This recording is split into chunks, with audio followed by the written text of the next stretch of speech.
Ya, puede ser. Vale, gracias. Bueno, continuamos, damos el salto al cómic español. Esta foto de familia de personajes pertenece a los personajes publicados por la editorial Bruguera, que se situaba en Barcelona.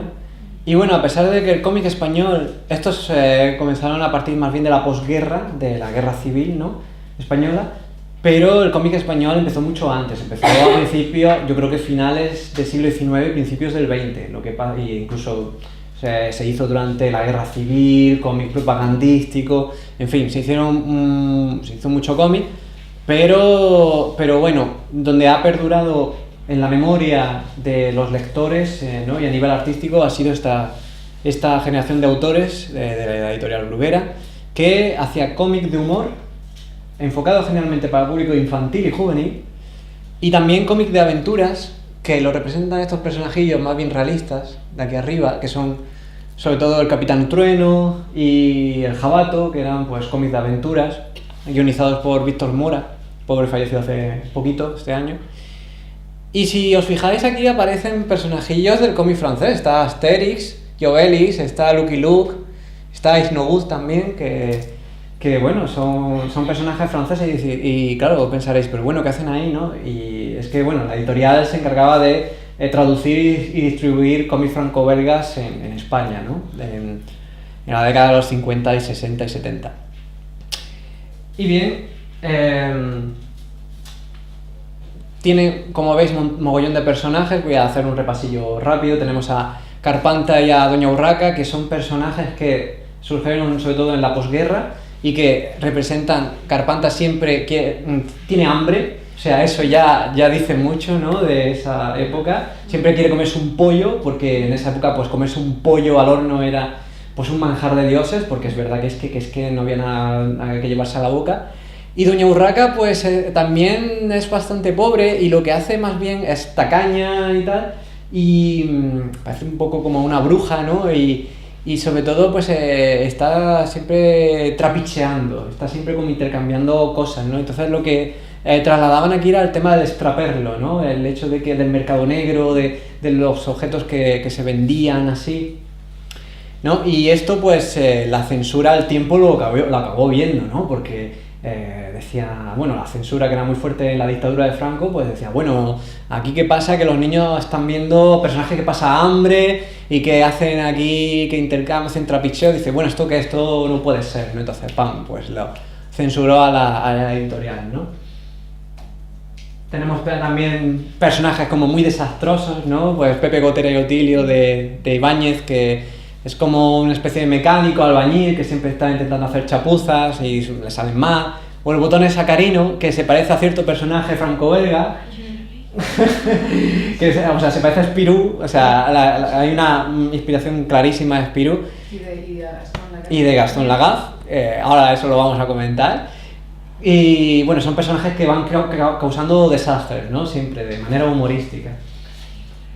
También tenemos el ámbito familiar, con la familia Cebolleta de Vázquez, y el 13 Rue del Percebe de Ibáñez, ¿no?, famosísimo en España, que es un edificio que en cada apartamento pues se va mostrando la vida de los personajes, ¿no?, diferentes familias, diferentes personajes que viven dentro de cada casilla, ¿no? Estos son páginas y páginas de edificios, siempre son más o menos los personajes recurrentes, ¿no? Pero que en cada casa hay un gag humorístico, hay un chiste, ¿no? Entonces, pues, uno lo lee y disfruta muchísimo, ¿no? Se ríe muchísimo porque cada situación. Este personajito de aquí es muy especial porque está muy inspirado en el dibujante Manuel Vázquez. Es un personaje que siempre intentaba escaquearse, evadirse de los impagos, porque era un personaje que no le pagaba a nadie, y entonces pues Ibáñez, como le tenía mucha estima, pues se inspiró en él y lo dibujaba siempre intentando escabullirse de los acreedores que estaban ahí detrás de él, pues diciendo, págueme. Tiene ahí preparada, como veis, la nave espacial para irse, para escaparse, ¿no? Bueno, también tenemos tipos de cómics que son de hermanos, ¿no? De relaciones fraternales, ¿no? Tenemos a la hermana Gilda de Vázquez, ¿no?, que son dos solteronas que muestran la vida de las solteronas de aquella época también, con mucho humor, y los hermanos Zipizape de Escobar, que fueron también muy famosos, ¿no?, que siempre están causando travesuras, ¿no? Y, y que además muestra un poco el tema de la educación en esa época, ¿no? El tipo de educación que se daba, pues como más, como decir, más autoritario, ¿no? Y además veis que en la clase todos los alumnos son niños, en masculino, ¿no? Entonces no había esa mezcla de clases mixtas, ¿no? Entonces se representa muy bien los niños que van con su jersey, o sea, es muy de esa época de la década de los 40 y 50 sobre todo. Sé que es de estos cómics que una generación, la primera generación de autores, que se quedaron como un poco desfasados, ¿no? Porque estaban como muy en la posguerra y cuando llegaron la década de los 50 y sobre todo 60 ya, como era una cosa que se había quedado muy atrás, ¿no? Típicos tipos de modelos de personajes y de historia. Luego las parodias de películas de espías, ¿no? Famosísimo Mortadelo y Filemón, que empezó siendo como una parodia de Sherlock Holmes y Watson, pero luego pues derivó a las parodias de las películas de James Bond y de series como Superagente 86, ¿no? Con aparatos como el zapatófono, ¿no? O sea, un zapato teléfono, ¿no? Que servía para llamar, y esto es Anacleto de Vázquez, ¿no? Anacleto, agente secreto. Muchos cómics tenían esta rima de hacer, por ejemplo, Mortadelo y Filemón, agencia de información, ¿no? O sea, se tenía ese juego de palabras, ¿no? Para dar gracia, ¿no? Y otros cómics así. Y también parodias de superhéroes que surgieron después, en la década de los 70 y 80, Super López, obvia parodia de Superman, y Dejan, que vamos, hizo muchísimos y sigue haciendo hoy en día cómics, y Pac-Man de Cera, o de Ramis, no me acuerdo ahora, que es de Pac-Man, evidentemente, ¿no? Y bueno, es todo sátira y humor, pues un poco de cómo serían los superhéroes a la española, ¿no? Ese tono. Se han seguido haciendo películas, esta es muy reciente, de hace un par de años o 3, de Mortadelo y Filemón, un cortometraje de Super López también, se va a hacer con actores de carne y hueso, hace poco se ha hecho de Zipizape, 2 películas, y de Anacleto también con Imanol Arias y con King Gutiérrez. ¿Está buena? ¿Cuál? ¿Anacleto? La de Anacleto es típica de acción combinada con humor y comedia, ¿no? De poco... No sé si conocen Hot Fuzz de Edgar Wright, que son 2 policías que van chuleándose, o sea, atrapando criminales y tal. O sea, combina acción y comedia, ¿no? Entonces es el tono que han tomado. Y aquí han hecho como una mezcla entre los Goonies y, bueno, como he dicho antes, estaba muy desfasado Zipizape, ¿no? Entonces han dicho, vamos a intentar como actualizarlo, darle otro tono. Y es una mezcla como de los Goonies de Spielberg con Harry Potter y la Orden del Fénix, ¿no? O sea, se han hecho ahí una mezcla curiosa y queda bastante bien, porque para los críos yo la veo bastante bien. O sea, son películas para niños. Esta no, esta yo la veo para adultos más bien, ¿no? Pero esta bastante decentita, la adaptación. Hubo de Mortadelo y Filemón también con actores reales y no salió muy allá. Pero el director, que es Javier Fesser, volvió a intentarlo con animación en 3D y salió muy bien. Esta está muy bien, muy bien, muy bien. Y claro, este tipo de cómics influyeron muchísimo en la sociedad española. O sea, en España una persona de 30 años para adelante va a conocer a todos estos personajes, va a recordar. Mortadelo lo va a conocer segurísimo, ¿no? Y esto pues ha inspirado también a series de televisión como Aquí no hay quien viva, que se inspira en el 13 Rue del Percebe, ¿no? Con una comunidad de vecinos, cada uno pues se ve cómo interactúa. O Manos a la obra, que es de 2 chapuceros, de 2 albañiles que van arreglando cosas, de Manolo y Benito, o sea, Lourdes lo conoce bien. Y muy graciosa, con Carlos Iglesias y el otro que no me acuerdo cómo se llamaba. Ay, no me sale, pero bueno. Y esta línea cayó, digamos, en decadencia, aunque se han seguido publicando Mortadelo y Filemón y Super López, pero digamos que la editorial cayó en bancarrota a finales de la década de los 80 y fue comprada por otra editorial que ha usado las licencias de los personajes como un poco usando las rentas de decir, pues tenemos estos personajes que conoce todo el mundo y los sacamos porque, bueno, pues lo tenemos y ganamos dinero, un poco así, ¿no? Pero a nivel artístico, pues influyó en artistas como Nacho Fernández, que hizo una parodia de Dragon Ball, que es Dragonfall, o Juego de Poltronas, ¿no? O sea, de Juego de Tronos. Y que está muy bien, ¿eh? Y luego también otro, más recientemente, ya en la era más bien digital, ¿no? Está Jesulink, Jesús Ferrer, que siguiendo la estela de Nacho Fernández, pues hizo una parodia del manga Naruto, que es Raruto, y a su vez está súper divertida. Esto, fijaos que es webcomic, que de inicio no salió en papel, sino que se subió en forma de webcomic y ha tenido tanta popularidad que luego pues se ha sacado en papel, ¿no? Y después ha sacado su serie propia que se llama 5 elementos, ¿no? Basándose, fijaos, en estilo muy parecido. Es todo humor, ¿eh? Es parodia, humor, sátira. Y esto, a diferencia de lo que hemos visto antes, los cómics de Bruguera salían en revistas sacados por la editorial, no en prensa, ojo. Esto eran revistas que mucho tipo de revistas no solo sacaron esos personajes, publicaban muchísimo, sacaban tiras de miles de copias cada mes o cada semana, o sea, sacaban muchísimo. Y aquí en este cómic de Paco Roca, conocido dibujante español, El invierno de dibujantes, se ve la historia de la primera generación de dibujantes de Bruguera, ¿no? Está Escobar, Peñarroya, Cifré y algunos más, sale Vázquez también, Ibáñez en sus inicios, de estos dibujantes que intentaron independizarse de la editorial para intentar sacar su propia revista. Y muestra mucho esa época, ¿no? Totalmente. Y esta película protagonizada por Santiago Segura, que es un biopic más o menos de Manuel Vázquez, titulado El Gran Vázquez, que está muy bien, muy recomendable también para conocer esa época. Y este personaje súper peculiar, era de un espíritu anarquista total, no terminaba sus páginas a tiempo, se las ingeniaba para trabajar poco, no pagaba, o sea, siempre debía dinero, pero siempre se escabullía. O sea, por eso Ibáñez se inspiró mucho en él para ese personajillo que he comentado antes. Esta es una viñetilla del cómic de Paco Roca. Ahí tenemos a Escobar, el autor de Zipizape. Fijaos el niño cómo va, muy parecido a los personajes, ¿no? Y dice, son malos tiempos para soñar, ¿no? Está con ese proyecto de intentar independizarse, de tener libertad artística y tal, y ve que por ciertos motivos, pues, no, es muy difícil, ¿no? Además, el modelo del dibujante de esta época era casi de un oficinista. Eran los dibujantes que iban a la editorial, se sentaba cada uno en una mesa, como si fuera un oficinista, cada uno pues dibujando lo suyo, y eso es un modelo que con el tiempo irá cambiando después, ¿no?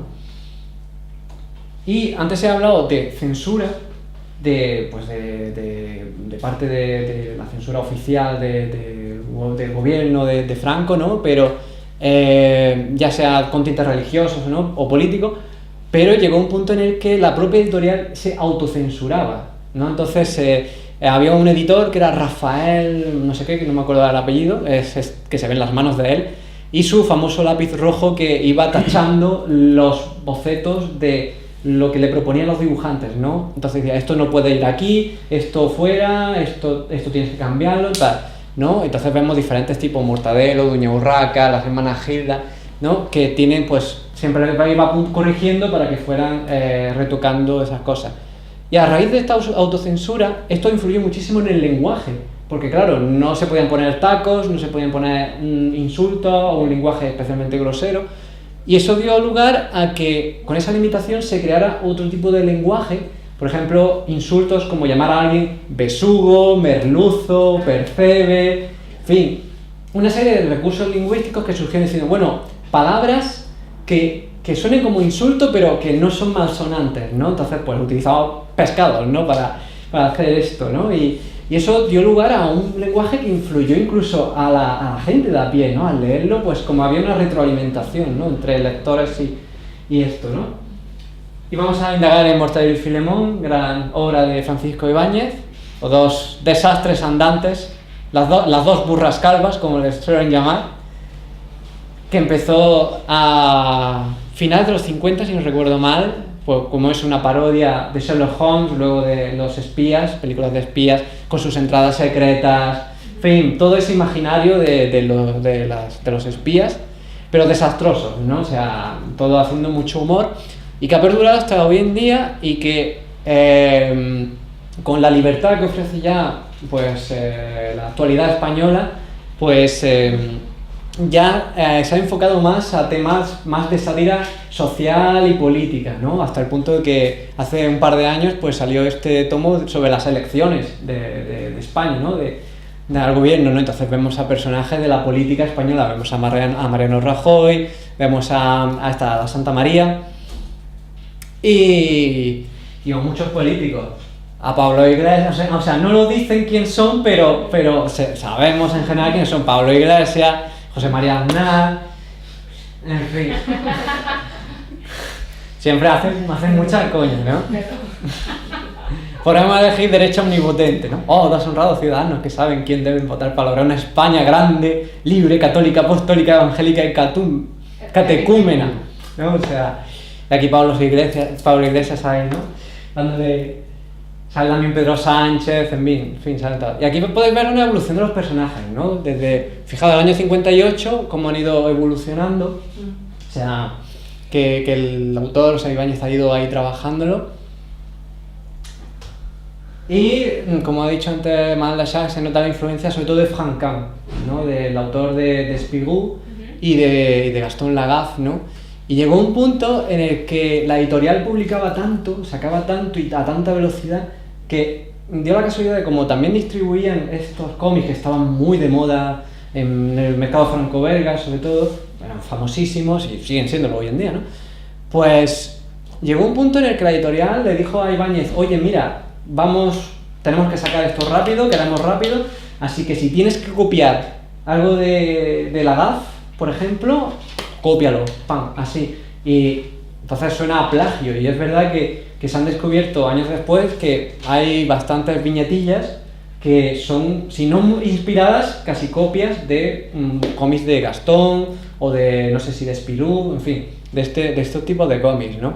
Pero igualmente Mortadelo y Filemón tiene un sello propio, ¿no? A pesar de esa influencia ahí, un sello propio, ¿no? Los dos personajes, como he dicho, son agentes secretos y la peculiaridad es que Mortadelo pues se disfraza de cualquier cosa. Y cuando digo cualquier cosa, es cualquier cosa, cualquier personaje, cualquier animal. Aquí vemos una típica tira, ¿no?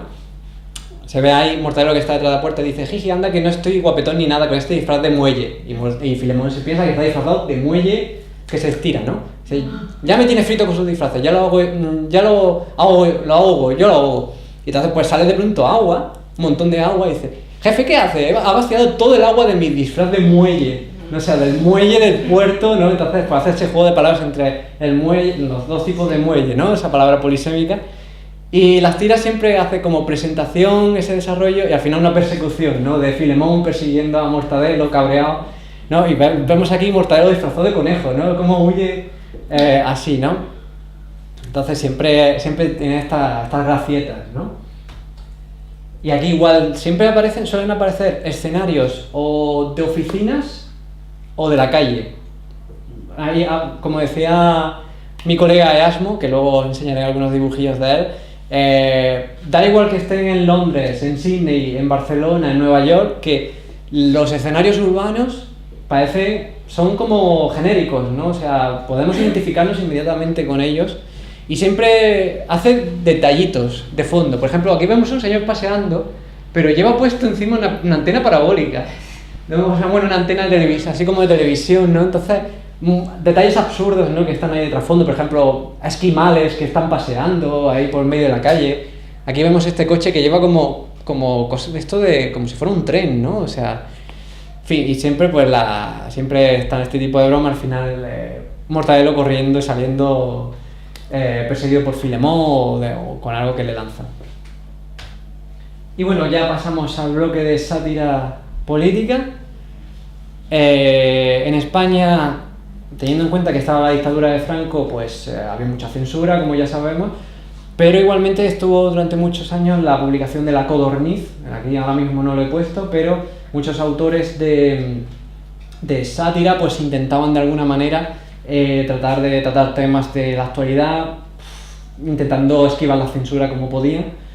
Y luego, pero realmente cuando empieza el boom es ya a principios de los años 70, ¿no? Cuando ya ese régimen, esa represión del gobierno de Franco ya empieza a aflojarse, ya está tanteándose la cosa, diciendo Franco se va a morir y tal, o va a haber una sucesión, y ya empiezan a manifestarse más publicaciones como Son Hermano Lobo, fijaos, año 72, o sea, no se ha muerto todavía Franco, ¿no? Y ya aquí vemos una tira de, bueno, una viñeta de Forges, Antonio Fraguas Forges, y aquí el primer número del jueves, que se publica los miércoles. O sea, siempre el lema del jueves, la revista que se publica los miércoles, ¿no? Entonces, pues, del año 77, ¿no? Ya sí que estamos en época, ya está el rey Juan Carlos ahí.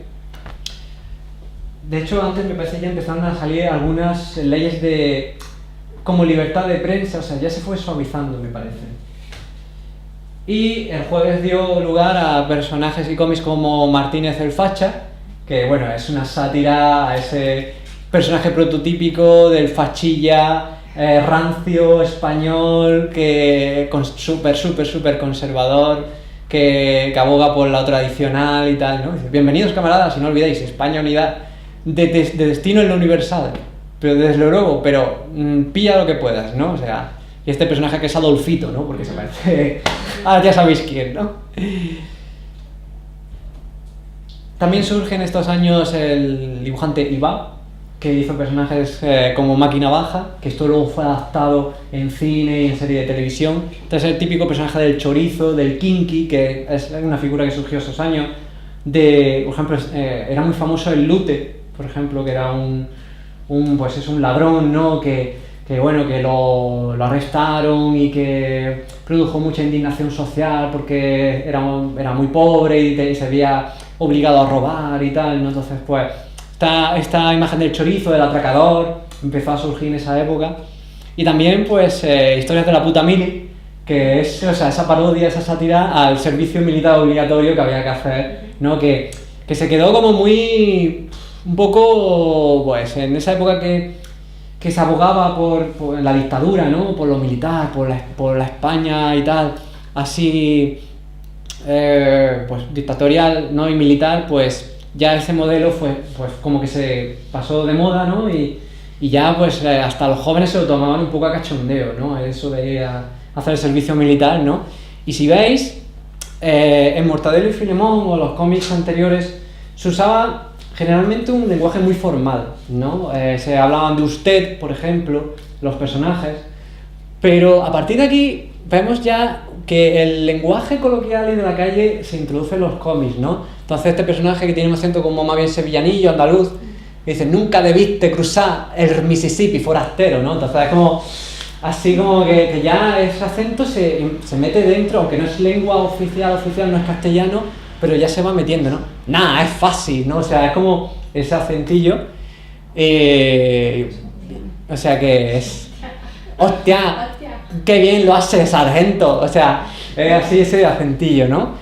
O el acento chuleta, pues yo no sé aquí cómo, sí, ¿no? O sea, ese acentillo que era muy típico de los 80, ¿no? Joder, cómo se ha puesto, ¿no? O sea, ese acentillo que era más bien de la calle. Son cómics súper divertidos estos. También surgió el autor Pedro Vera, murciano, que hizo ya a partir de los 90 el cómic de Ortega y Pacheco, que son dos cazurros, dos cañanes, como se dice. Y ahora se ha puesto a hacer una serie de cómics que se llama Ranciofax, que viene de hechos rancios, ¿no? Es una mezcla de la palabra hechos rancios, que son como frases prototípicas o cosas como muy tradicionales y muy conservadoras de la España de ahora, que son, pues eso, muy anticuadas. Frases hechas, por ejemplo, aquí la madre que le dice al hijo, ni consola ni consolo, ni bicicleta ni bicicleto, ¿no? O sea, como diciendo, no te compro nada, ¿no? O sea,